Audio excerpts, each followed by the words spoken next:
3 Lives 3 Worlds. The Pillow Book. Lower volume.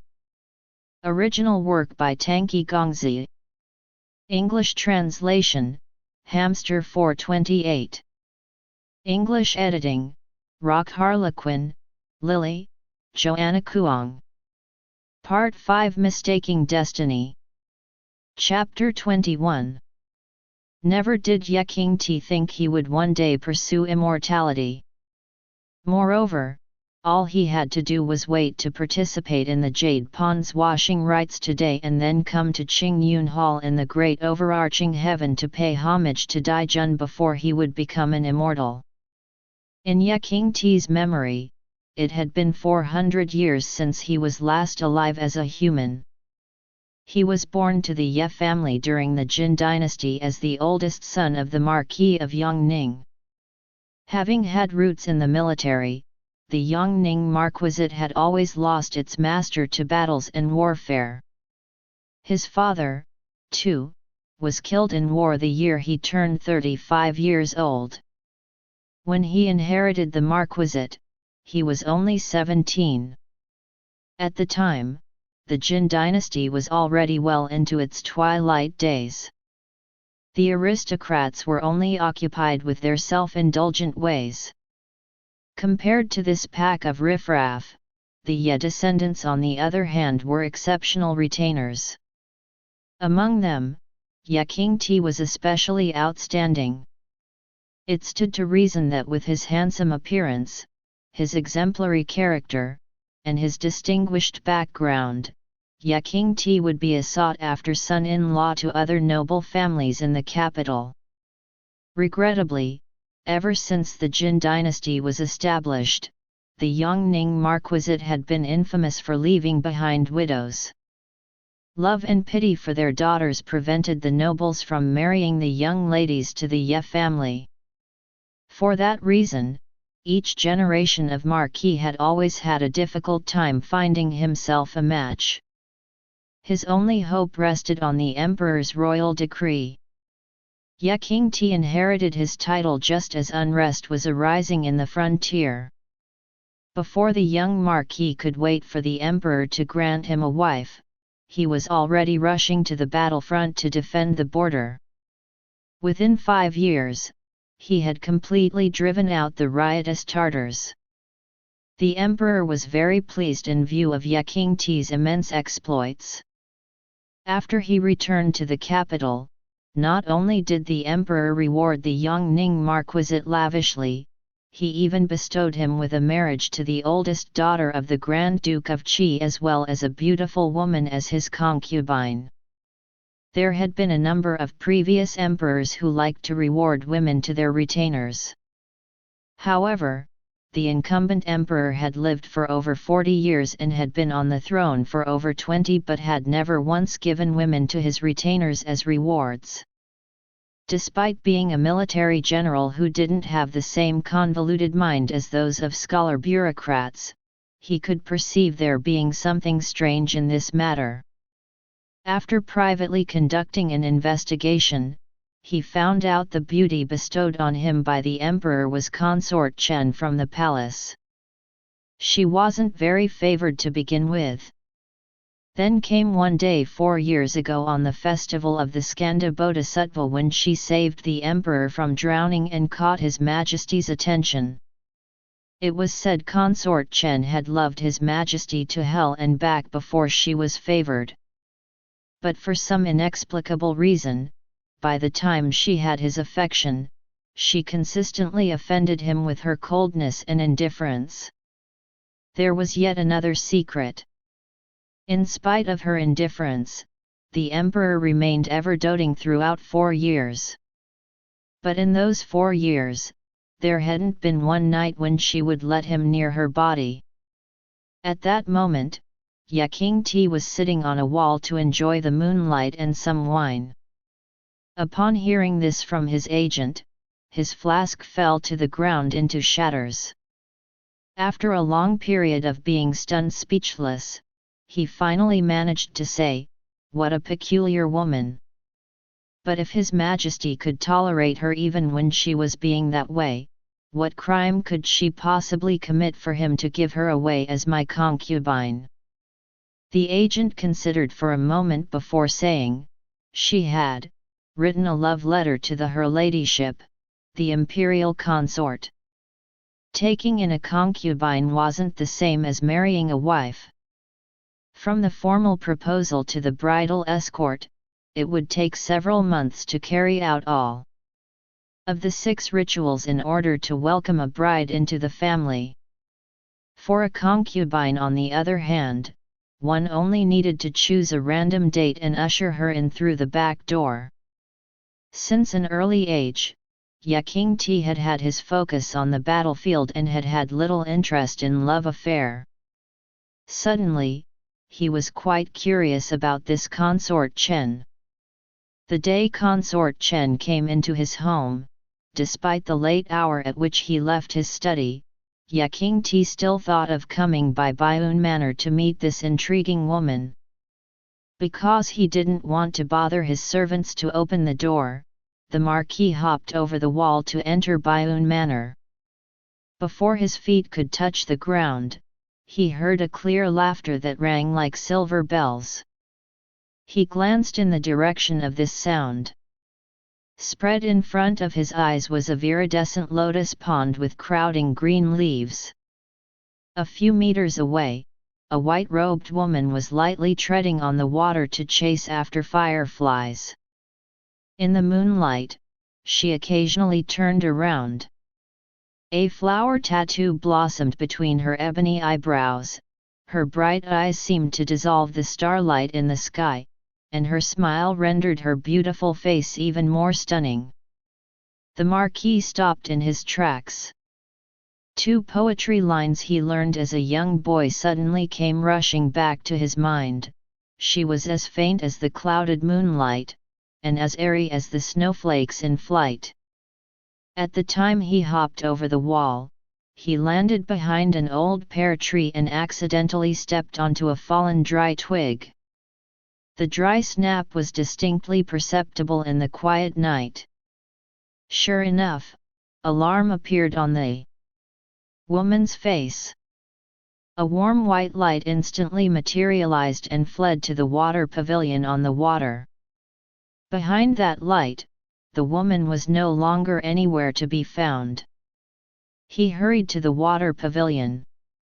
Inside, a woman in blue was rubbing her sleepy eyes as she rose from the stone bench. This blue-attired woman had a round face that could only be said to be elegant. She blankly stared at him for a while, then said, "Lord Yet." He noted the flower tattoo on her forehead. No, it wasn't a tattoo, it seemed more like a birthmark, an exquisite flower that resembled unfolding phoenix plumes, exactly like the blossom on the white-robed woman's forehead from moments ago. Having guarded the frontier for many years, he had seen all kind of strange things. As he watched her adorable and amusing pretense, he asked her candidly, "Are you a demoness?" He thought she would deny, like the time he saw a snake demon marrying a hunter in a small village near the border the year he was 20. Even though her tale had already been exposed, she still aggrievedly defended herself. However, consort Chen only froze for a split second before she dejectedly frowned to him, "Do I look like a demoness?" Without waiting for his reply, she sighed again. "It's gotten worse and worse. In the past, I was accused of being a flower demoness just because of the flower on my forehead. Even when I'm in my true appearance, I'm still thought of as a demoness." She sighed and asked him yet again, "Do I really look like a demoness?" "How? Have you ever met any demoness that's as beautiful as I am?" It was precisely because her beauty was so unworldly that he was sure she was a demoness. But because she asked him if he had ever met a demoness as beautiful as she was, he suddenly thought of another hypothesis. As far-fetched as it sounded, he still asked her with a smile in his eyes, then are you saying you're a fairy from heaven?" She pursed her lips. "You mortals must think fairies only exist in heaven? I'm not a fairy from heaven but a fairy from the Qingqiu kingdom." "Have you ever heard of the East Land? I'm the goddess Feng Joo of the East Land." When she said these words, her clear eyes showed a trace of teasing glint. Though it was on consort Chen's face, one couldn't help forgetting that face in favor of only noticing her brilliant eyes. His heart pounded erratically within his chest. Through 23 years on earth, Qingti had never known what love was. Yet when he finally experienced it for the first time, he fell in love with a fairy. This fairy was incredibly beautiful, lively, and kind, exceptional at cooking, and well-versed in martial arts. She got along very well with him. According to her words, she especially came to the lower realm this time to arrange a love trial for their emperor. "Hey, do you understand what it means to create a trial?" she asked him. "I'm actually not the person in charge of creating trials. I just have crappy luck. I was supposed to come here to repay a favor, but I ended up running into my aunt who was changing the fate of someone and temporarily got involved. She complained about the emperor to him. Simon made me create a love trial for him. Do you know how much I've been suffering? Simon gave me a play as reference. I've done everything an ungrateful girl would do to injure a man, but he still loved me so unfalteringly." She shivered in the cold. "I had no choice but to resort to this last attempt of writing a love letter to his imperial consort." She sighed. "I've stooped this low, so tell me something, shouldn't he give me a strip of white silk or a cup of poisonous wine? What was he thinking when he gave me to you as a concubine? Now I don't even dare leave lest I implicate you." She treated him as a friend, always confiding in him everything that was on her mind. He held a wine jug and took a swig with a smile. He didn't remember where he had heard the saying that fairies were void of feelings. Immortals did not have the 7 emotions and 6 desires. Since he fell in love with a fairy, his love would never lead anywhere. Sometimes he resented that night when he allowed his heart to be moved. Then he resented that very moment of vulnerability that had lasted a whole 5 years, staking deep in his heart with no way to remove. He had hesitated, he had struggled, he had gone to hear the imperial reverend lecture, he had mediated with eminent monks, but in the end, he still wanted to go back to her side. Even if he could only watch her from afar, it was enough. She said she came to create a love trial for the emperor. She might as well have come to create a love trial for him. He hadn't thought to give her any burden. He had intended to take his feelings to the grave. But in his dying moments, he failed to control himself. Ever since consort Chen wounded His Majesty's heart, the emperor began to immerse himself in religious studies. He became very trusting of an old Daoist priest, so much that he even wanted to appoint him as the imperial reverend and build a royal temple so that they may discuss the way of Dao on the 15th of each month. That night, he found out the priest was in fact a wicked demon. Having had his eyes on the emperor's soul to brew an elixir, he had painstakingly planned for 5 years. He intended to take advantage of the rare extreme yin on that night to take the emperor's life. Thus when the emperor came to the temple as usual, he naturally had the Lanyu saber ready to harm him. He did not expect the silver bell she wore on her wrist to be a magical object that was used to sense danger surrounding the emperor. He also didn't think that a fairy could have feelings. At the time the Lanyu saber came slashing forth at the emperor, her face blanched livid. When she lunged forward to block the emperor from the blade, she screamed 2 syllables Donghua heartbreakingly. The emperor wasn't called Donghua. It was the first time he heard of that name. She had no hesitation jumping out in front of the emperor, and he had no hesitation jumping out in front of her. The Lanyu saber's tip drove into his heart, but its blade was held firmly in his grasp. He was afraid the blade's tip would penetrate through his chest and harm the woman who was standing behind him. The demon was struck dead by her sword's counterstrike.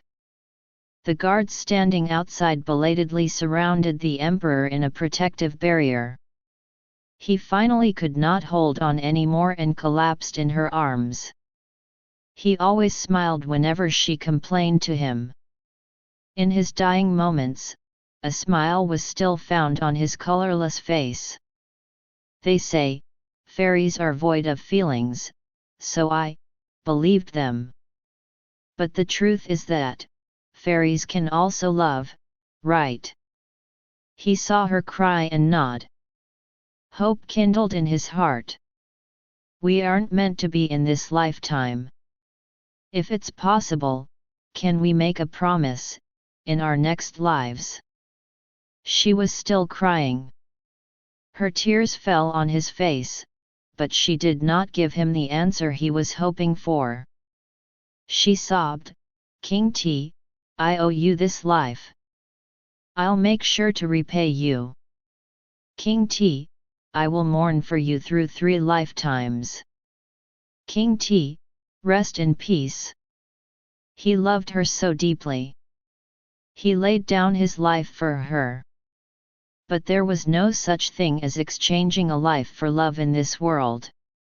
She had clearly told him immortals could fall in love, but she was unwilling to give her love to him. She cried, telling him she would repay him. Life could be given back, but was love something that could be given back? When he woke up in the underworld 200 years ago, he discovered that the times had changed. 7 years after his death, the Bian Rong clan pushed west and the capital was held captive. When the Jin dynasty fell, the crown prince led the royal family to the south where they rebuilt a new court called the Southern Jin and settled in peace for 100 years. He was originally someone who had been long gone. It was she who gave him an immortal body, half of her cultivation, a soul that wouldn't ever go through reincarnation again, and a title that no mortal king could hope to obtain no matter how much wealth he dispensed. She said she would repay him. And so she did. The underworld's lord, Xiegoku, shook the wine jug in his hand. I've heard a little about the love you harbor for Feng Joo. But if you've come back to life as an immortal, you should treat those feelings in the past as one big dream. Forget it all. Feng Joo has done so many things for you because she wants to repay those genuine feelings you have for her. You had saved her life, Donghua Daijun had also saved her life.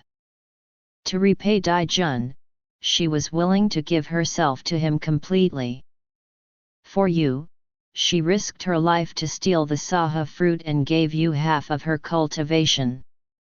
She was repaying you both, but why do you think the repayments were so different? After not receiving a RESP once for a long time, he softly sighed, it wasn't because His Majesty was an eminent deity and you were immortal. It was simply because she loved one man while she didn't love the other.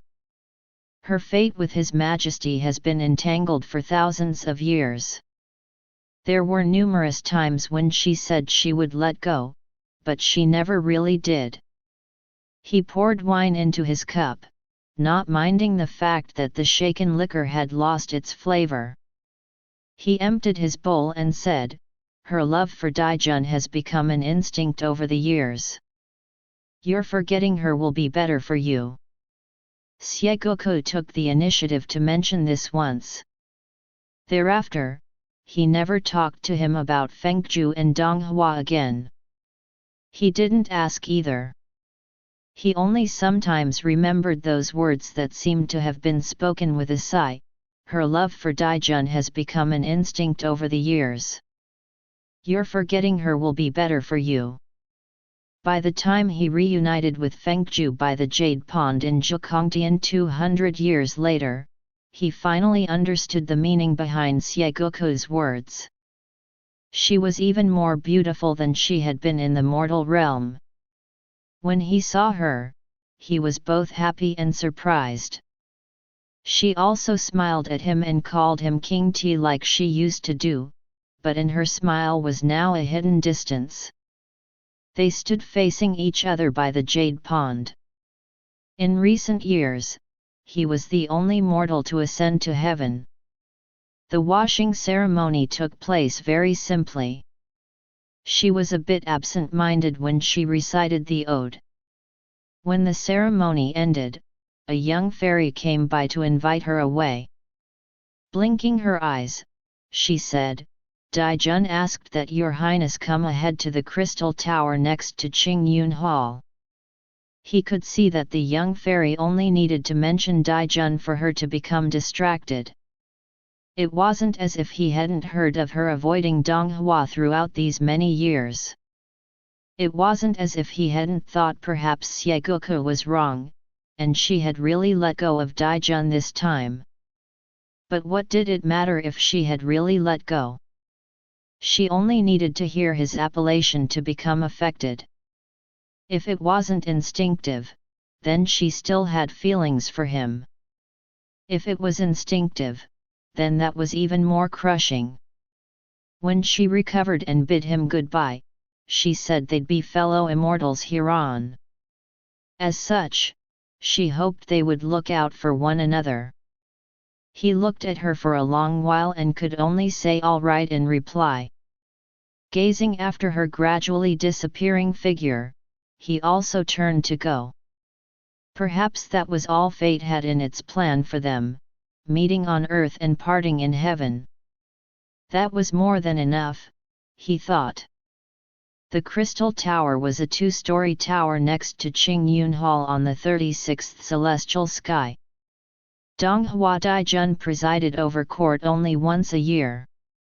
And that was on the 5th of May when he granted titles to the fairies in Qingyun Hall.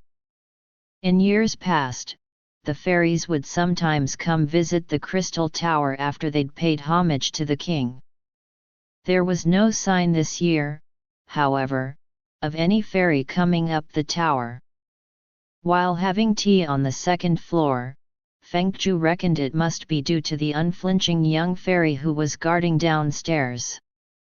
This young fairy's demeanor was not as prim and proper as the other heavenly fairies who seemed to have been produced from a single mold. She had been lively on their way here, and had neither been shy nor punctilious. Even though your highness doesn't know who I am, I've long heard of your highness. I'm a spirit fox from Fanyan Valley. I was saved by His Majesty and brought to Zhukongtian 200 years ago. I heard that there had also been a time when your highness stayed in Fanyan Valley. Our valley is very pretty, wouldn't you say so, your highness? Feng Joo had always thought the fairies in Zhukongtian were too stiff, but this young fairy's friendliness was very compatible with her. She said yes in reply and smiled to ask her about recent events in heaven. The young fairy sighed. After I got better, I was assigned to His Third Highness's Yuanji Palace. Later, Siming Xingjun's estate was short on help, so I transferred to his home for a time.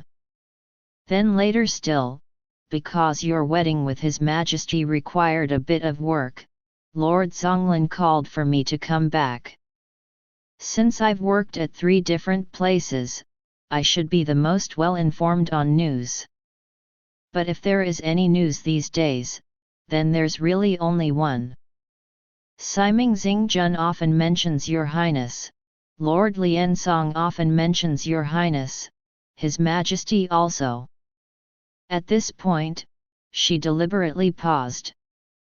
But detecting no intention on Feng Joo's part to press for more, the young fairy hung her head in somewhat of a discouragement. Since I normally serve Lord Zonglin, I don't actually get to see Daijun very often.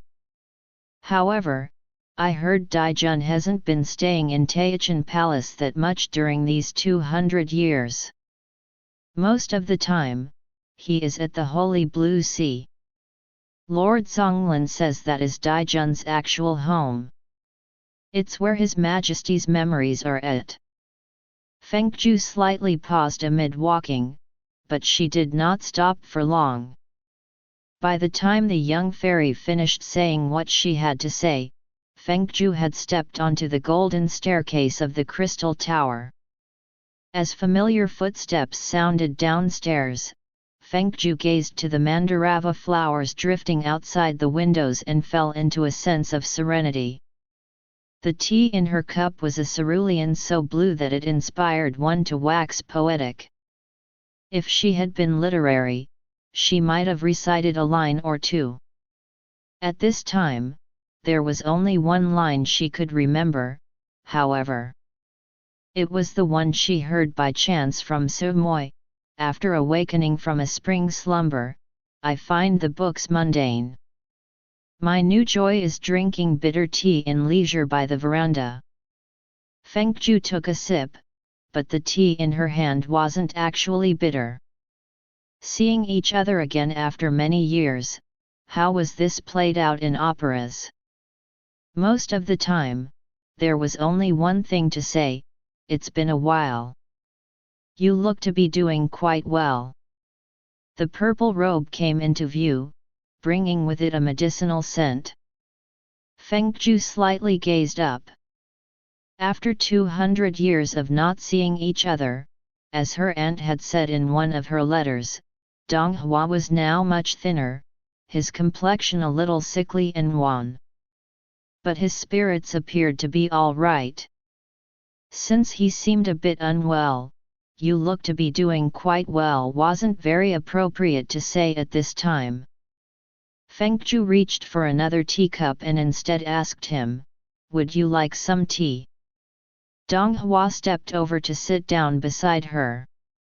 He made no movement momentarily. Her reflection was the only thing in his eyes, his gaze steady. He was studying her.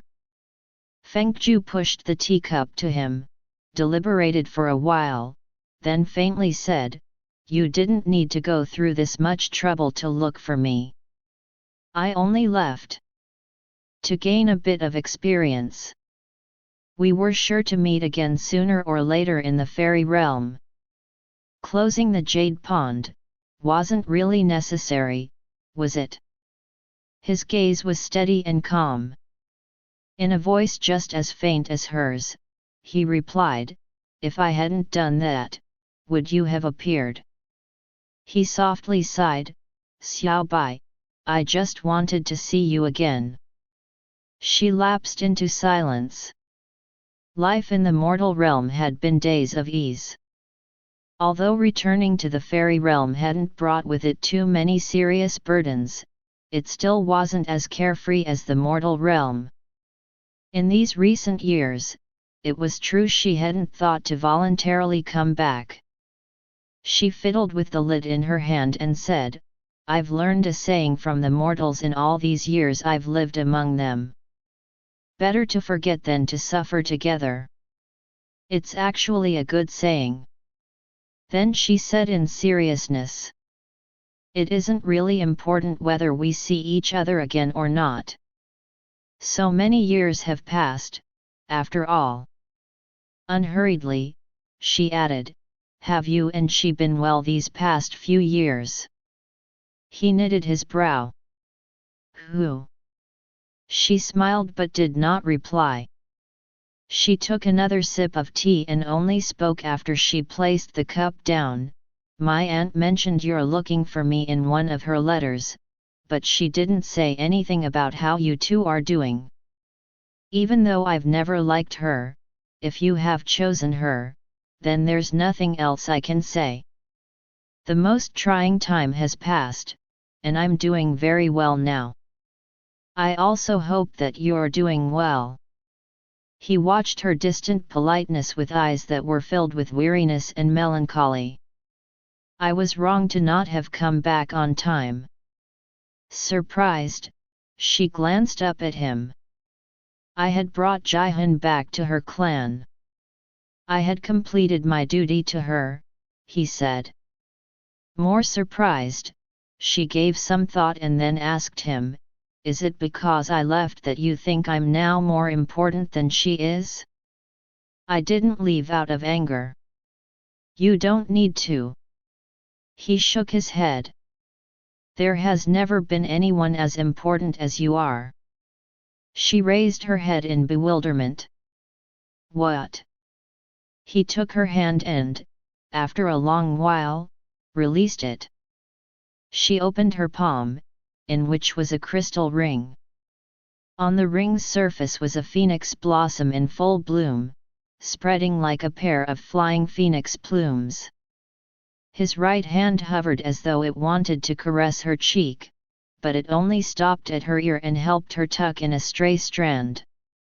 He looked at her and repeated, "There has never been anyone more important than you, Xiao Bai." She was slightly flustered. She looked down at the vermilion glass ring in her hand and at length said, "At the time, I had really waited for a long time." Her voice dipped into a whisper, "When you didn't come to the reception, I was worried that you were met with some mishaps. I was very ill at ease. Then, my grandfather said UAND." She paused, as if she didn't want to speak of that name. "It wasn't that I believed everything everyone said.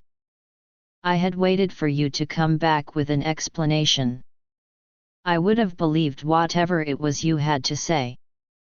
If you had hurried back and told me these exact words back then, if you had told me that there had never been anyone more important than me, I might have believed you. But now..." He closed his eyes. "Xiao Bai." She shook her head with a smile and interrupted him. "As I waited for you in King Kaiyu at that time, I sometimes wondered. You've said to me so many things. What was true and what was false? But then I realized. What good was it to think of those things?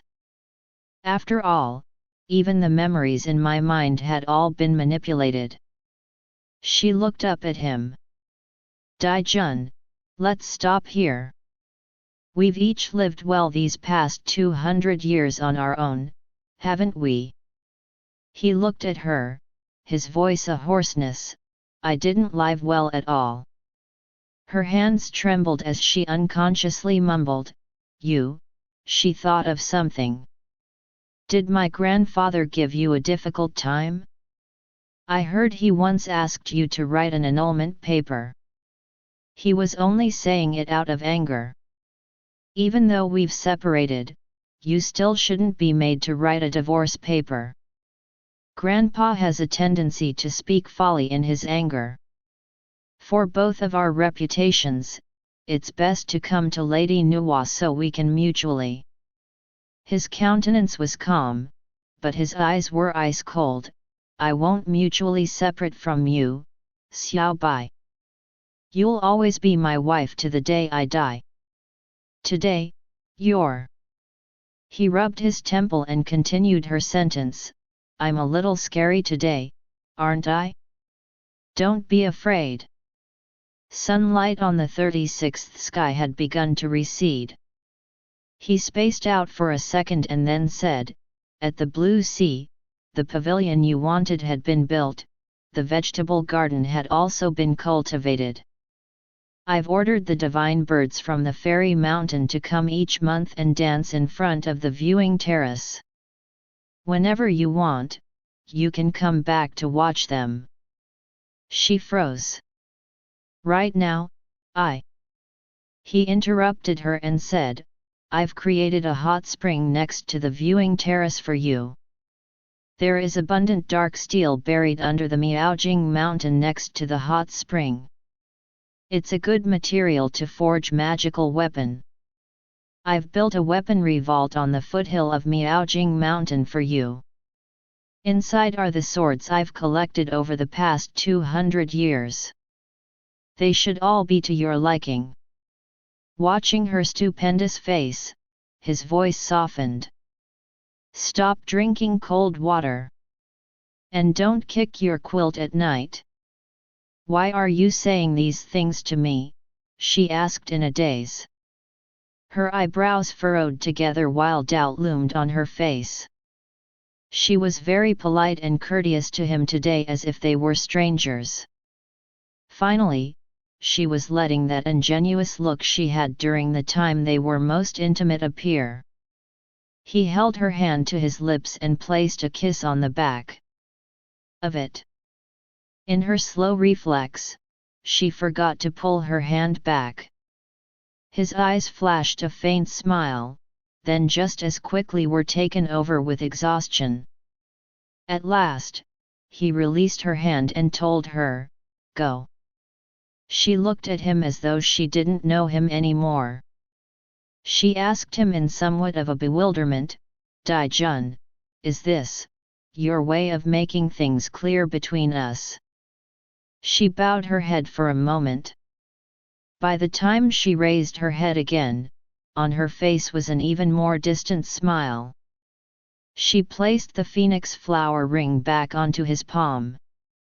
"I don't need any of the things you're giving me. I don't need this either. You don't really have to give these things to me. I guess everything is clear between us now." He watched her leave without stopping her. Only when her figure had completely disappeared from the 36th heaven's gate did he start to cough terribly. A golden bloodstain smudged the ring's surface. Zonglin hurried over upon hearing his coughing. A bit tired, he placed the ring inside a brocade handkerchief and gave it to Zonglin. "She's too stubborn that she wouldn't take it right now. After I die, you have to make her accept it no matter what. When I'm gone, there are a few things I need to leave her." Zonglin knitted his brow in acceptance. When he received the handkerchief, the young immortal could not help letting his tears fall. He bowed his head as a single drop of tear fell to the handkerchief, spotting like a plum blossom. Feng Joo was sleepless that night. This time, Feng Joo did not go back to King Kaiu. She instead borrowed a side hall in the underworld from Xiegoku as a temporary lodging. When she decided to go to the mortal realm, she knew she wouldn't be able to leave King Kaiu even for 1 second if she let her grandfather know she had conceived Bai Gun. For this reason, she asked Jian to keep this matter confidential for her. High deity Jian had always thought the reason she wanted to hide was because she didn't intend on giving birth to Bai Gun. Thus, he had hidden her with all his might, never even mentioning a word to her little uncle. He had also secretly sent to her heaps of safe aborticides. It made one question what sort of hatred he had for Dai Jun. This time, bringing Bai Gun back, she knew explaining to the elders would pose as difficult. Because she still hadn't found a solution to this problem, she decided not to return to King Kai for the time being and temporarily stayed at Xiegoku's instead. The underworld was habitually deprived of sunlight. It did not have the same diverse resources as King Kaiu had, where one could pick a number of narcotic herbs just one step out the doorway. If one was unlucky enough to be afflicted with insomnia, then he could only stay wide-eyed and wait for sunrise. On the second day in the underworld, Feng Joo came to look for Xiegoku with a pair of terrifying raccoon eyes. Xieguoku thought for a while, and then sent 2 jars of wine to her room. He said they were the best of the best. If she drank some before bedtime, they would cure her insomnia like magic. That night, Feng Joo started out with a small bowl. Then she had a larger one. But the more she drank, the more awake she became. She kept drinking till the rooster crowed, but not only did she not feel sleepy or even tipsy, she was all the more energetic. Xieguoku took a brief look at her appearance and said that because too much was weighing on her mind, mild alcohol wouldn't be effective. He had 2 stronger jars sent to her room along with a message that if she wanted to have a good sleep, she should drink them until she got drunk. He'd help her look after Bai Gun for a few days. 2 days of vigil had caused Feng Joo to be fairly exhausted. She thought Xieguoku's idea was a terrible one, but it was nevertheless an idea. That afternoon, she drank both jars and got drunk out of her mind. She fell asleep the moment she placed her head down. It was undeniably a good sleep. She didn't wake up until 4 days later. As soon as Feng Joo fluttered her eyes open, she saw Xieguoku and Yakingti sitting by her bed in solemnity. Xieguoku was as still as a log, in his arms was a snoring Bai Gun. Feng Joo was startled by this scene and quickly gained full consciousness. Luckily, she went to sleep fully clothed that day. Otherwise, the first thing she'd do right this second would be chasing these 2 outside. Never mind Xieguoku for now. Feng Joo looked at Yakingti in some puzzlement. You aren't supposed to be here even if the welcoming feast for the new fairies has ended. Did Donghua Daijun not give you a title? Or did he appoint you as Xieguoku's assistant? Bai Gun slightly moved in his sleep, as if he was disturbed by his mother's voice. Xieguoku patted his back and whispered to Feng Joo, "Do you know what immortal title Daijun appointed Yakingti to?" Feng Joo looked to Yakingti questioningly. Yakingti wryly smiled to her. During court that day on the 5th of May, Daijun did not give me any title. Since I became an immortal thanks to you, it doesn't matter whether I have a title or not. But the other day before the feast ended, Daijun privately called me to Taichan Palace. He paused, and appointed me, a new immortal without any experience, as the succeeding Daijun of Taichan Palace. He said after he is gone, Zonglin Xianguan will assist me in overseeing the fairy registry in the fairy realm. Daijun also ordered him to never see Feng Joo again for as long as he remained a fairy, but he left this part out and did not mention it to Feng Joo. What did you say? Feng Joo quickly asked. At this moment, Feng Joo looked just as she had on that night 400 years ago. The rare panic and fright on her face caused Yakingti to become a little distracted. Ever since Feng Joo screamed the word Donghua that night, Yakingti had always wanted to know who Donghua ultimately was. After waking up in the underworld, he became even more curious upon hearing this name mentioned several times by Xieguoku. After he learned a little more about the fairy realm, he realized Donghua was a preeminent ancient deity from heaven. Xieguoku once sighed offhandedly that it was Feng Joo who sought Donghua first. While ordinary fairies wouldn't even dare to dream of such a thing, Feng Joo not only thought about it, she even did it and found success. Actually, she had his admiration. Yakingti couldn't wait to meet this deity called Donghua Daijun. The title ceremony at Qingyun Hall was a very good opportunity to do so. But Yakingti had stood in the back and therefore hadn't been able to see very clearly. All he could vaguely spot was a majestic purple-robed and silver-haired deity. Daijun did not speak much that day. His voice was also not very high, and he consistently appeared to be cold and indifferent. In court, this eminent deity did not once mention him. Qingti had thought it was due to his history with Feng Joo that he ignored him on purpose. Unexpectedly, a few days later, only he was called to Taichan Palace. That was the first time Qingti had a clear look at Donghua Daijun. He was sure he heard that he was a prehistoric deity hundreds of thousands of years old, yet his good looks was remarkable, and he appeared to be just as young as he was. Only the air around him indeed seemed to have been accumulated after thousands of years. Daijun was leaning against a jade chair as he gazed down at him. His expression was cold and aloof. Only you hadn't been given a title among the new round of immortals. You weren't someone who had seriously cultivated for divinity, so I doubt you'd be great at much of anything. In that case, why don't you become the next Daijun of Taichan Palace? Compared to all the posts here, looking after the fairy registry is a fairly simple job. By the time he felt his sleeve being pulled on, Qingti awoke from his memory.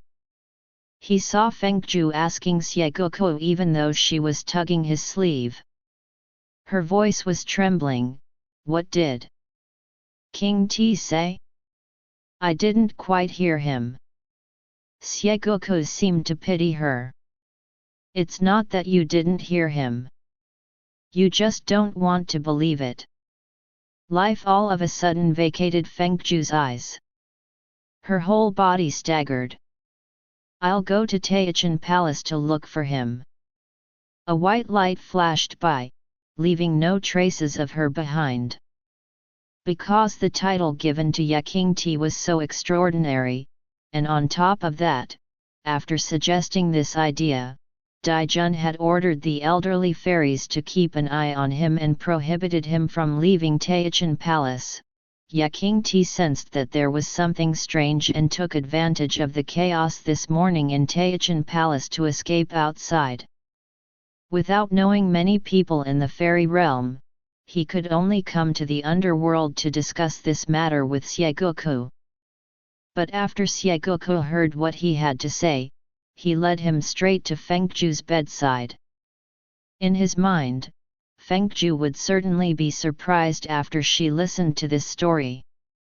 Even so, he didn't know why she would act so strangely.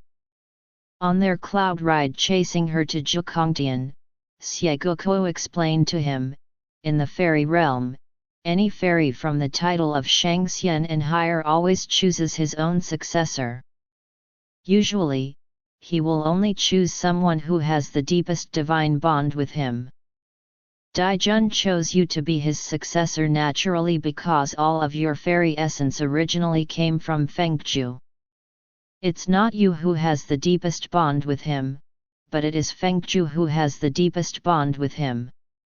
Amid fluttering wind, Xiegoko added, designating a successor customarily only happens at the very last minute if it could be helped. In other words, there could only be one reason, his voice sounded somewhat far away, for a fairy to name his successor. That is, he is near the end of his life. Feng Joo wasn't an outstanding student in her younger days, but she was far and away a prodigious troublemaker.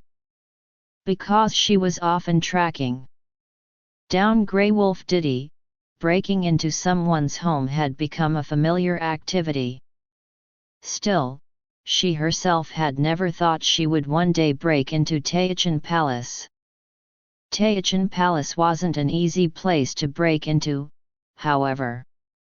As soon as she scaled the wall to come inside, several elderly fairies had already appeared out of thin air. They froze a bit when they saw who had trespassed before respectfully inviting her into Yuhi Hall. Then, they bid an official to let Daijun know and ordered the maids to bring fruits and tea to her. Everything in the palace still seemed very orderly. Feng Joo's heart calmed down a bit. Only her hands couldn't stop shaking and her head felt a little clouded. She waited for half a tea's time. When she heard footsteps from outside, she quickly stood up. Stepping in were Xie and Qingti, they had come in from the front door. They were also invited in by the guards and presented with tea by the maids. The three sat in silence, waiting. Another half a tea's time passed by. The more Feng Joo waited, the more anxious she became. As she was about to break right into Donghua's bedchamber, a white silhouette finally made his way in from the door. The steward, Zonglin Xianguan, unhurriedly came in.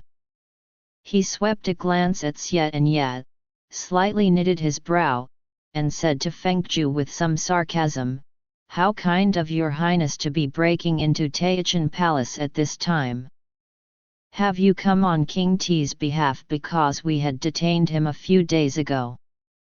Feng Joo's eyes rested on his face. She only asked, "Where is Donghua?"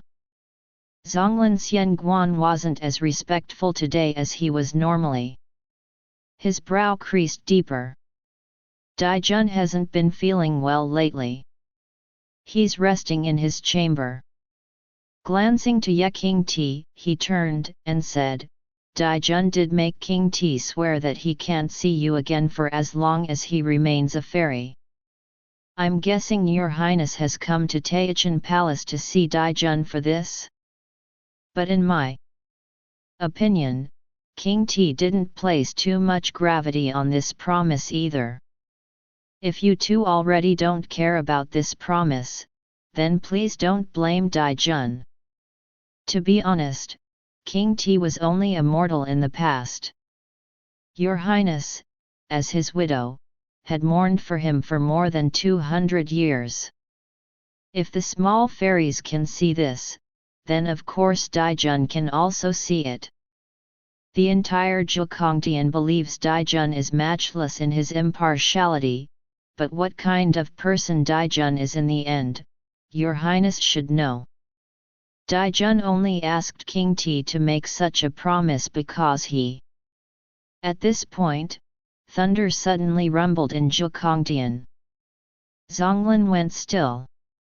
He rushed to the door, his face was void of color. Thunderbolts continuously hammered down as if they were trying to crack open the entire Zhuangdian. The originally clear sky in an instant turned pitch black. Amid the roaring thunder, stars in the sky rapidly fell down, one after another. "What kind of sign is this?" asked Ye Qingti. Xie frowned wordlessly. "I want to see Donghua." "Let me see him," Feng Joo suddenly said. Sadness emerged on Zonglin's face. But with a forced calmness, he told her, "Daijun really does need to rest. I've already explained everything about that matter to you. If you still have anything to complain about, just let me know and I'll pass your words to Daijun without missing one syllable." He gritted his teeth. "Rest assured, as long as it's your highness's wish, I can guarantee Daijun won't ever fail to comply, even if he needs to use his life." At this point, his eyes reddened, as if he finally could not rein it in anymore. "What else do you want Daijun to do? Forgive me for my disrespect, but what more do you want Daijun to do?" Tears rolled down Feng Joo's cheeks. "Zonglin, tell me the truth. What exactly is going on with him?" After a second of silence, Zonglin raised his head. "Let me tell you a story. But it's a very long story, where would you like to start?" He answered his own question. "That's all right, Let's just start with Blue Demon Lord Yan Chaiwu taking Daijun to go see Jihan. The night before their wedding, Yan Chaiwu had really come to see Daijun because Jihan's life was in danger. 500 years ago, Jihan was infected with the Qiushui poison when she tried to save Minsu on Mount Beishui. Daijun had helped them flee to Fanyan Valley, which was not tainted with mortal impurities, so it could stabilize the Qiushui poison in her body. Because Jihan's father had once been one of Daijun's commanders, he had entrusted her to Daijun before he passed away. For this reason, Daijun could not help but take care of her, if only due to the debt of honor he owed her father. Although Daijun did not have any feelings for Jihan, and treated her even more coldly after realizing her feelings for him, Jihan's obsession for Daijun ran too deep. After the news of Daijun and Feng Joo's wedding at the Blue Sea spread across the realm, a heartbroken Jihan had begged Yan Chaiwu to take her away from Fanyan Valley. After they left the valley, Jihan secretly ran to Mount Beishui and willingly became a feast for the venomous creatures there. By the time Yan Chaiwu found her, she was already at death's door. She besought Yan Chaiwu to bring Daijun to come see her one last time, even saying that she would die on his wedding day just so he would never be able to forget her. However, she was afraid that Daijun would be too cold-hearted to follow Yan Chaiwu even if she was on her deathbed, so she handed her father's claw to Yan Chaiwu and told him if Daijun was reluctant to come, he should let him see it. The mutual regard between her father, Mengao Shenjun, and Daijun was very deep. Once a commander under Daijun, he had fought alongside the king in prehistoric battlefields and had lost his left arm while he was protecting his majesty. As a sea dragon, Mengao Shenjun's left arm was his claw. In a battle against the demon clan, the demons had come into the possession of Mengao's claw and wanted to use 10 lightning strikes to destroy it in order to shame the deity clan for their incompetence. Daijun broke into the demon clan with only the Kanghe sword and seized back the claw. He enclosed it within a crystal badge and gave it back to Mengao, while solemnly promising that it represented the debt of honor he owed him. As long as the crystal badge was still in Mengao's hand, Daijun would never refuse whatever he needed upon his life. This was a promise from Daijun. Sincere promises are only reserved for true gentlemen. Mengao Shenjun was a true gentleman. Despite having held the crystal badge for thousands of years, he never once asked for anything from Daijun. The only thing he asked before dying was that Daijun would look after his daughter, Jihan. Mengao only got to see Jihan as he was dying. Having nothing else on him besides the crystal badge, he decided to give it to Jihan as a keepsake. But somehow, Jihan was able to find out that this crystal represented a promise from Daijun. Standing at death's door, Jihan sobbed her feelings to Daijun, saying things such as living was meaningless if she could not stay by his side, or Feng Joo would never love Daijun as much as she did, or she was willing to die for Daijun. How many people were willing to do something like that? She pleaded to Daijun that even if she died, as long as Daijun promised to leave a place for her in his heart, she would rest in peace. Even a rock would be moved in the face of such confession. Unfortunately, what Daijun despised most was clingy people who used death to threaten him. It only made him more repulsed by her. Thus to her sincere confession, Daijun only furrowed his brow in silence. Jihan finally collapsed. She accused him of not even accepting her one tiny dying wish. She had thrown away her life for Daijun. She did not think Daijun would wrong her this way. Before her father died, he had left the crystal to her, the crystal that represented Daijun's promise.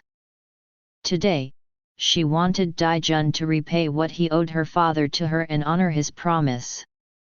What Jihan wanted was for Donghua to divorce his wife and vow to leave the queen consort position empty, never to marry again. Donghua finally spoke, "Your father would never have guessed you would use the crystal I gifted him to make such a request." Watching her tear-stained face, he added, "Although this crystal represents my promise to him, it is still up to me what the promise shall be. I will save your life and cure the poison in your body. I'll then bring you back to the demon clan and arrange for you to live there in peace. That will be my repaying the debt of honor to your father. Give the crystal back to me. From now on, your life and death no longer have anything to do with me. I don't want to see you again." Jihan was stunned for a long time. At length, she began to cry despairingly. There were two ways to cure the Qiushui poison, either slow or quick. Slow would be using magic along with magical medicine to cure part of the poison, stabilize it, then bring her to Fanyan Valley to recuperate as they did 500 years ago when Jihan was poisoned for the first time. Quick would be to draw the poison from her body into one's own body, then treat oneself at a later time. The poison in Jihan's body at this time could only be cured by the second method. Because the poison could not be left in her body for too long, curing it would take at least 6 or 7 days. Bringing her back to Red Demon Clan would take another day. In Daijun's careful estimation, the Daezu sorcery could not be used in the Blue Sea, so he wrote 2 letters and bid Yan Chaiwu to deliver them to the Blue Sea. One was to be given to Feng Joo, the other to the wedding planners, her mother, and Zonglin. The story was briefly explained inside each other these letters. The letter written to Feng Joo's mother and Zonglin had also suggested that there was no need to announce a postponement to the guests, lest their wedding become a joke. They should instead explain that the Blue Sea's tradition was to invite their guests for a week-long visit. The week-long feast inside the stone palace was for those who received an invitation. Afterward, there would be a feast at the entrance of the Blue Sea for those who didn't receive an invitation. The main reception would take place when he came back in 8 days. His arrangement was nothing less than solicitous. Unfortunately, those solicitous letters did not arrive at the Blue Sea on time. Zonglin suddenly said, "I heard you already know Daijun had altered your memory. Then do you know why Daijun had done so? Forgive me for venturing a guess. When you found out Daijun had altered your memory, you must have been very angry. You must have thought Daijun was disrespectful and only did whatever he pleased, and you must have thought you wouldn't ever forgive Daijun and you would cut things off with him, am I right? Ah no, not only did you think that, you have done so."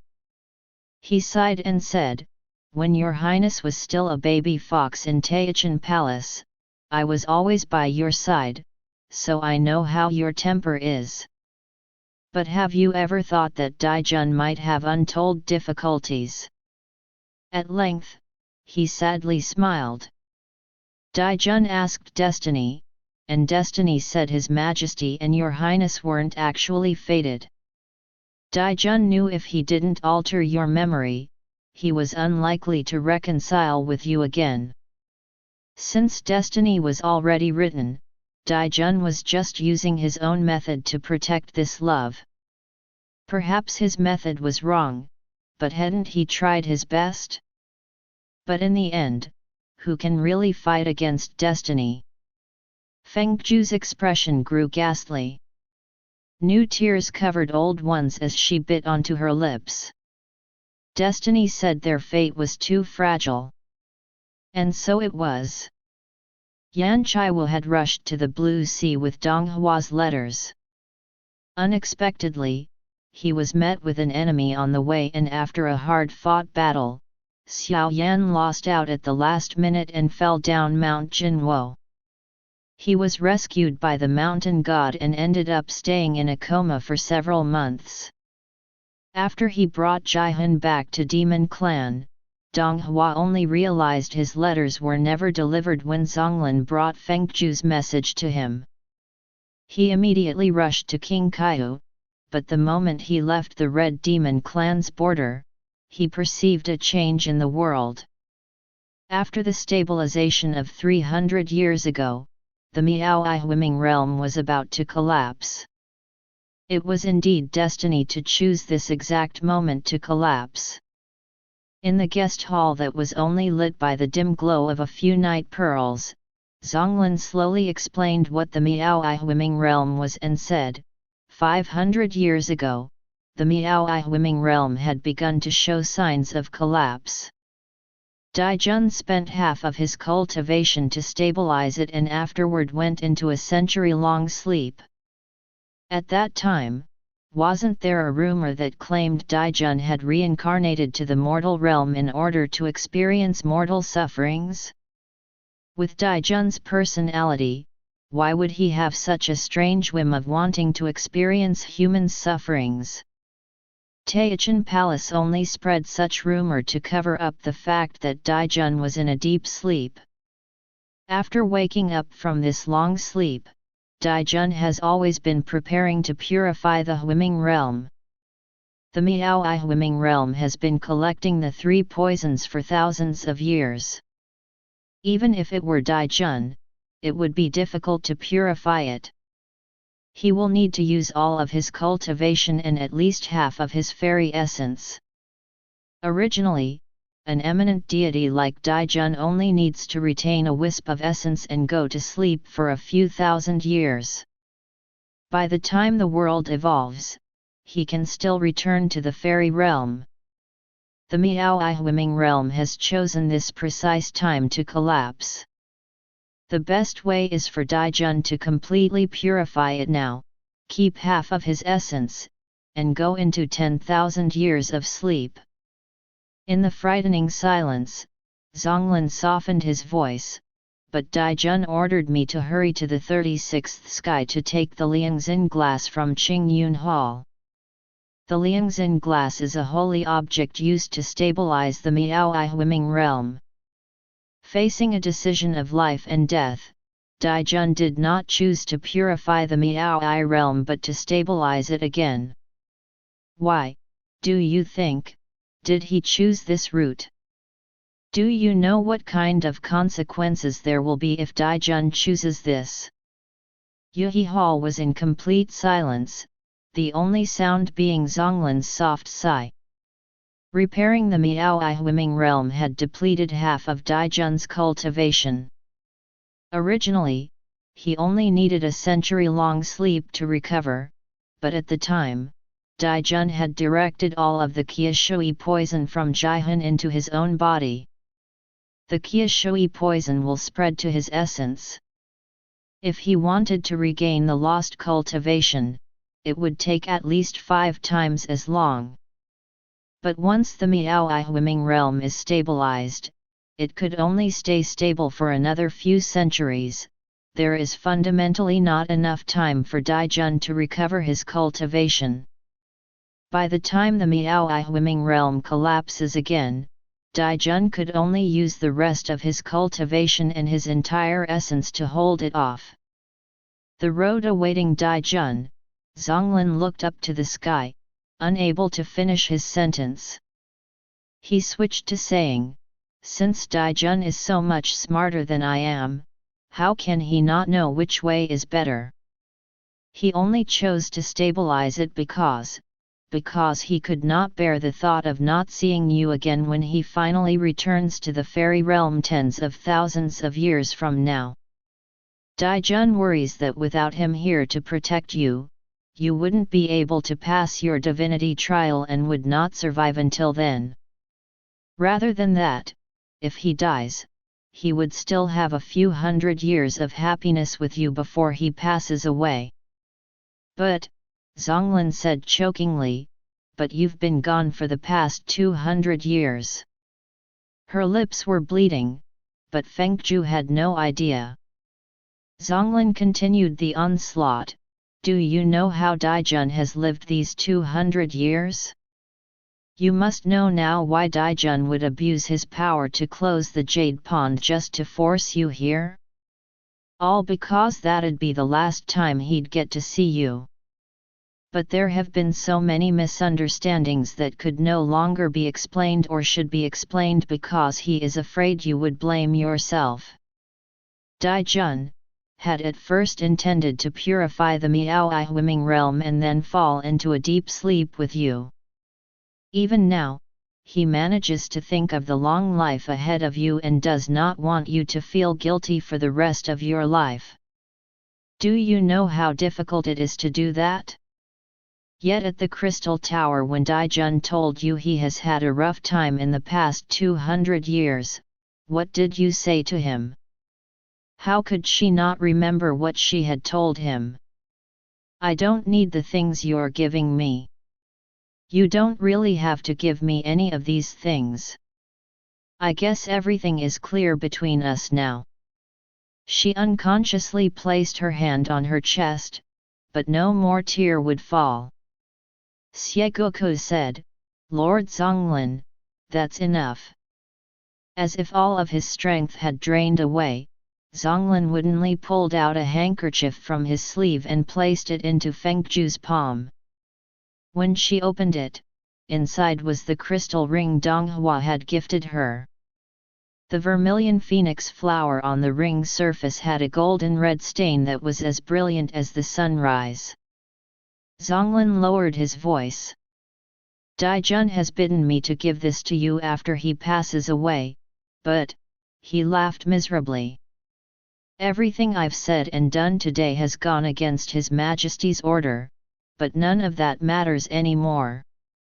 Daijun said the Tiangang cage he gifted you in the past will turn to ashes when he dies. He fears it won't be able to protect you anymore, so he leaves this crystal ring for you. This ring is made from half of Daijun's heart. Even when he's not here anymore, it will not go away. It will stay to protect you always. Half of his heart. Her memory came flooding back like tidal waves. She vaguely remembered it was when they first entered into Aranya's dream. While her memory was jumbled, he lied to her and said she had forgiven everything he did wrong in the past because he had knelt down to her. What did she say in reply? Daijun, you must have done more than just kneeling down to me, right? Even though I don't remember much, you must have done something even more embarrassing, right? Don't try to trick me just because I can't remember. I changed my mind just because you knelt down to me? Don't underestimate me. I don't believe you. How did he answer her? If I want you forgive me, what should I do, Xiao Bai? What did she say? Carve your heart out.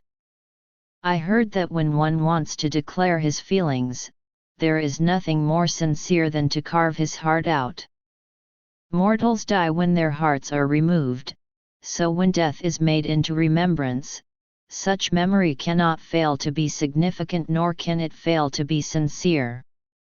A sweet tanginess rushed up to her throat, she swallowed hard, her voice was no longer recognizable to her own ears. He can't just go like that. Zonglin, I still have many things I haven't said to him, I have to see him again, Zonglin's expression was full of woe. It's too late. Do you not see the meteor shower filling the sky, Your Highness? Outside, most of the stars in the sky were indeed falling down. She staggered half a step. Without waiting for Xieguku to catch her, she had straightened herself. Her eyes were reddened.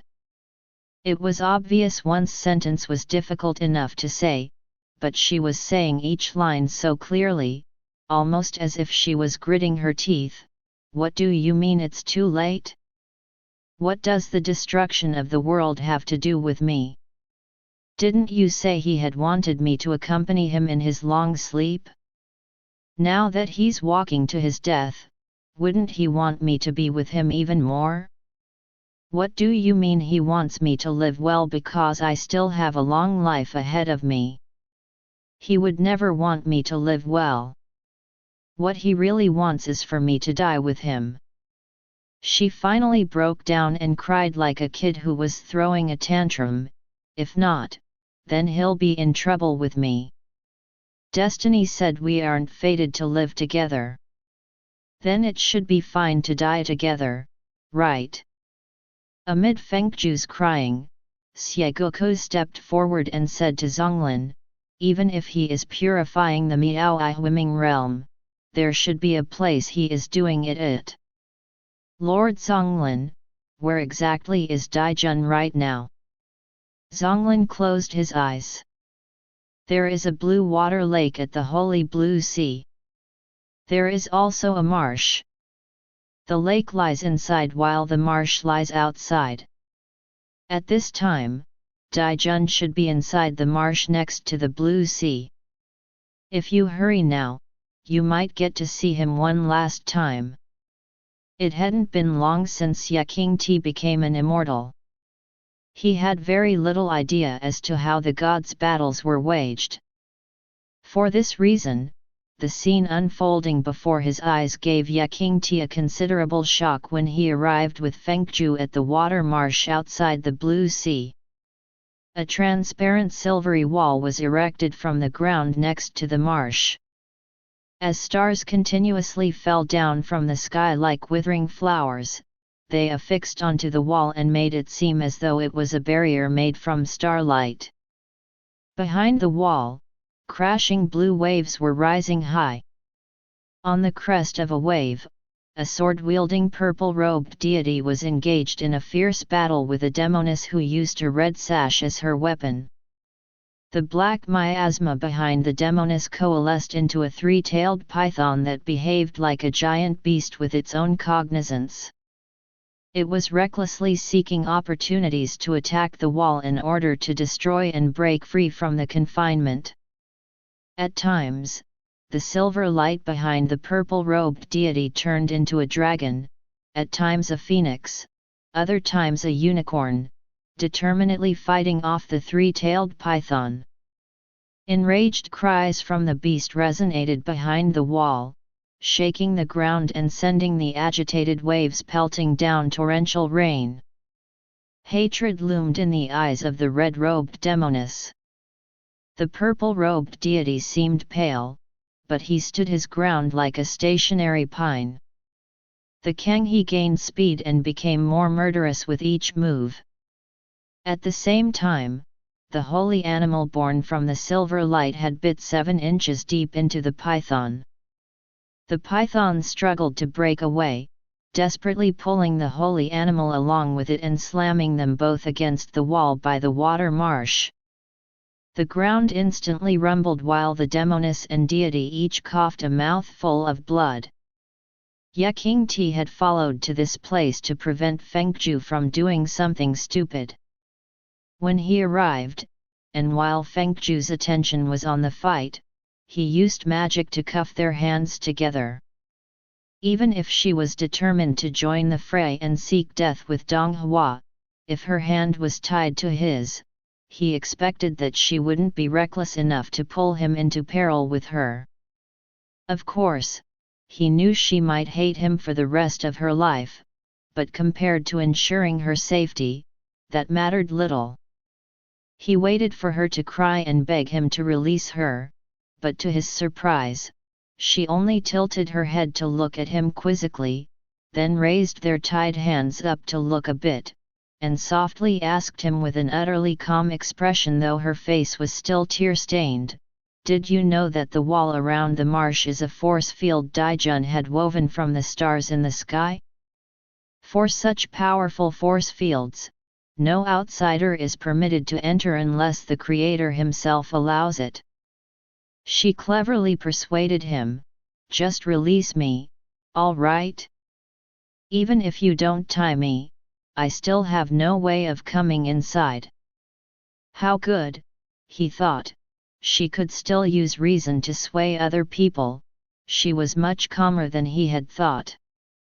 But of course he didn't have the same understanding of the fairy realm as she did. How was he to know she wasn't lying to him? He firmly shook his head. She wasn't angry. Instead, she said to him even more softly, "Dai Jun's attack is so rapid that I reckon he wants to quickly finish the fight and swiftly behead Mialuo. Perhaps, he doesn't think he has enough strength left. If he were to continue wasting his energy, he wouldn't be able to purify the 3 poisons due to the exhaustion from eradicating Mialuo." Her voice was soft and light, as if all she was doing was commenting on the fight. It made him briefly let his guard down. In that split second, she pulled his left hand that was tied to her right one and rammed straight ahead into the force field. He had yet to react by the time he was thrown against the force field.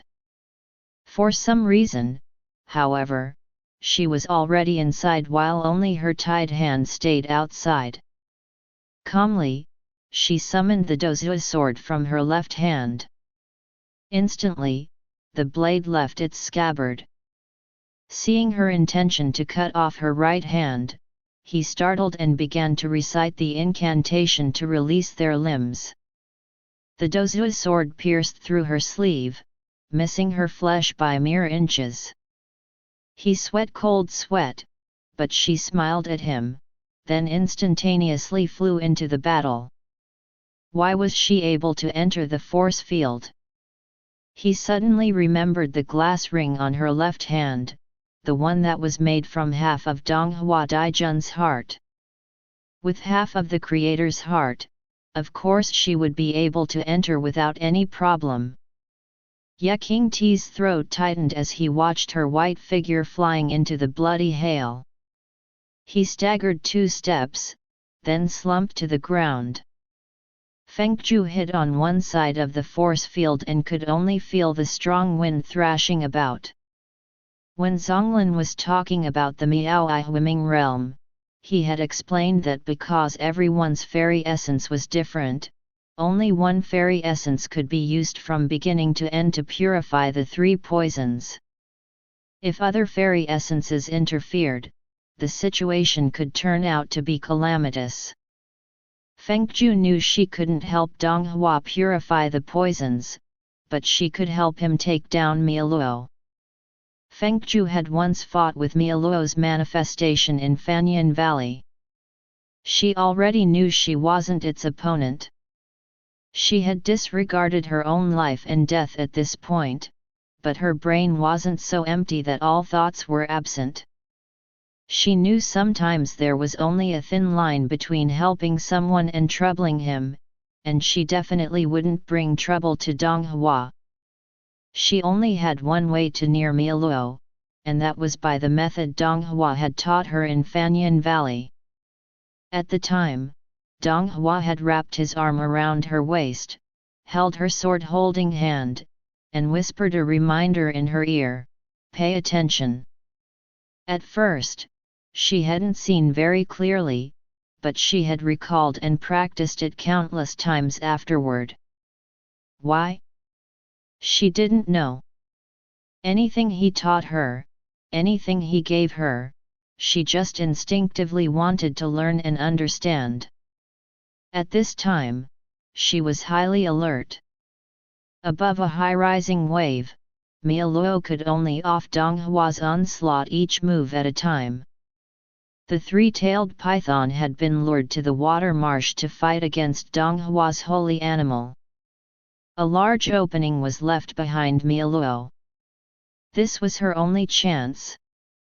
The Donghua blade charged ahead with everything she had, carrying with it thousands of light beams that resembled the falling stars from the sky today, issuing a piercing sound across the sky. The stroke Donghua had taught her did not require speed. More important were the constant changes in her position that prevented the opponent from being able to guess the origin of the attack. The dozu aimed straight for Mialuo's chest, but its waist was her true target. Sure enough, even though she had applied all her strength into the attack, the red-robed demoness was still able to avoid, if only just. But the dozu's sword's mighty wind force had sliced off a chunk of flesh at Mialuo's waist side. Enraged, it struck her chest with a palm strike, sending her flying into the air. At this time, the Kanghe drilled into the back of a distracted Mialuo. An iciness pierced its chest as the blade made a slash from left to right, cutting Mialuo into halves. It was such a ruthless strike that her blood gushed out and dyed the pouring rain a color of red. In the bloody rain, Feng Joo looked for Donghua in the distance. She saw anger and pain emerging in his eyes as he hurriedly came to her side. His mouth seemed to be calling her name. She laboriously forced a smile to send his way. The monster had been destroyed. The three-tailed python suddenly lost its form, returning to an amorphous mass of miasma. The silver dragon raised its head in a roar and then also returned to a silver light. Suspended in the force field, the Kanghe instantaneously turned into a giant blade as tall as the force field, then multiplied into a row of 72 swords and separated the force field in half. The diffusing poisons were trapped on one side of the blade wall. On this side were just the two of them alone. Feng Zhu's imagination was taking flight at this moment. All of the beautiful impressions she had of herself in life might have gathered at this single point in time. She felt as though she was a fledgling chick, a budding lily, or a silver pool flooded in soft moonlight. Those were the most beautiful things she could think of at this time. She felt she needed to fall into Donghua's arms just as beautifully as those images. This might be the last time they get to see each other. How could she not be beautiful? She clung onto Donghua's neck. He pulled her into a tight hug and soothed her injured chest, asking her in urgency whether she was in pain. She buried her face in his chest and bit her lips hard until they gained some color before raising her head to look at him and shook her head. He calmed down when he saw that her lips were still red despite her pale cheeks and tiredly asked her, "Why did you come here? Is it because you didn't study hard in school so you didn't know how dangerous this force field is? Do you know that you won't be able to get out?" She nodded in his hold. "I know." She knew why he had to use the heavenly starlight to weave this force field. Force fields made out of starlight were customarily used to trap evil beings. Once entered, no one would be able to leave unless the creator is killed. And if the creator wanted to leave, he would need to destroy all the evil that was trapped inside. Donghua had created a starlight force field so that he would perish together with the Miao-I-Huiming realm. Even if she wasn't a genius, she at least understood this much. He looked at her with a bewildered look. "If you already knew, why did you come in here?" He sighed as he asked her, "Tell me, how am I supposed to send you out now?" She was a little miffed. "Why would you want to send me out? All the things I said must have pained you greatly.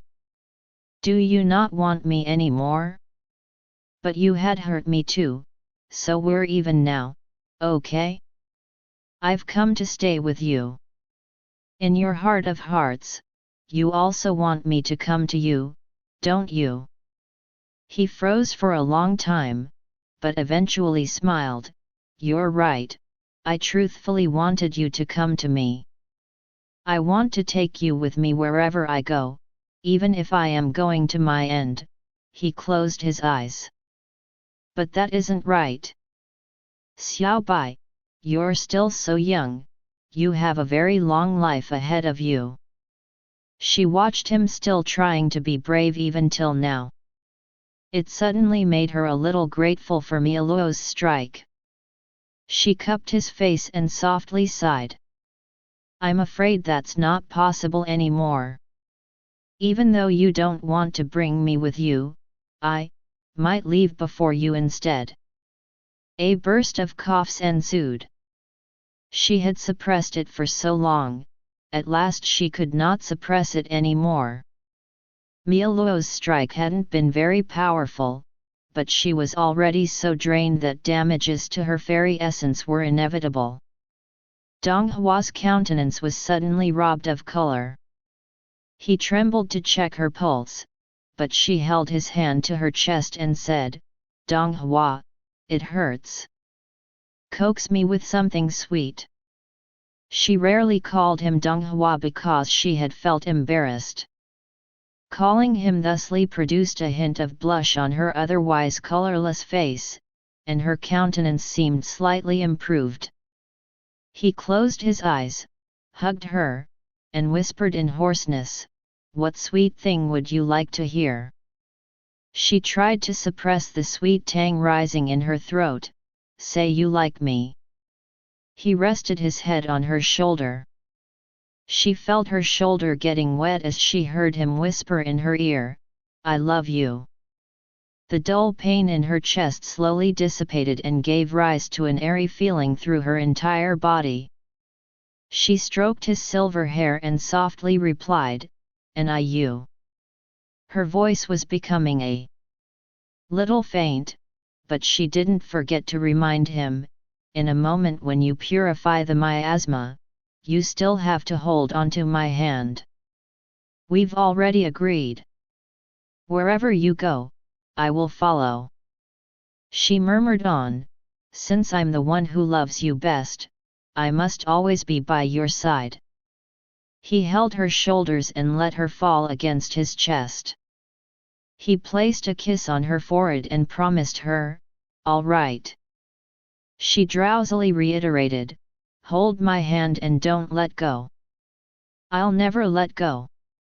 Within the bright force field made from starlight, the sky-high blade cleaved the force field into halves. Tidal waves rose on one end where thick miasma lingered. On the other end, blue water formed a jade bed. The purple-robed man clasped the white-robed woman as they sat in stillness like a pair of embracing sculptures. After a long time, the purple-robed man raised his hand and gathered a silver light. Falling petals drifted down inside the force field, ever peacefully, like a never-ending snowfall. End of chapter 21.